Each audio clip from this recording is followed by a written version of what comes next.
चारित्र्याच्या संशयावरून पत्नीची हत्या करणाऱ्या पतीला अखेर पोलिसांनी अटक केली असून या प्रकरणात त्याच्या साथीदारालाही बेड्या ठोकण्यात आल्या आहेत। वज्रेश्वरी परिसरात सापडलेल्या अनोळखी महिलेच्या कुजलेल्या मृतदेहाचा तपास करत गुन्हे शाखा कक्ष 3 विरारने हा धक्कादायक गुन्हा उघडकीस आणला।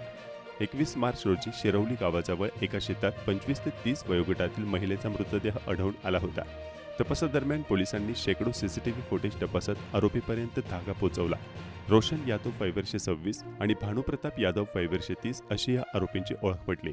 मृत महिलेची ओळख मधुबाला उर्फ प्रिया कुमारी यादव वय वर्ष 22 अशी असून ती मुख्य आरोपीची पत्नी होती। 19 मार्च रोजी पतीने मित्राच्या मदतीने पत्नीला दुर्गम ठिकाणी नेऊन धारदार शस्त्राने वार करत आणि दगडांनी ठेचून तिची निर्घृण हत्या केली। शिवारामध्ये 25 ते 30 वयोगटातील एका महिलेचा मृतदेह मिळाला होता। लगतचे जे घटक आहेत, पोलीस घटक, इथले सर्व मिसिंगचे वगैरे दररोज आम्ही तपासणी करत होतो।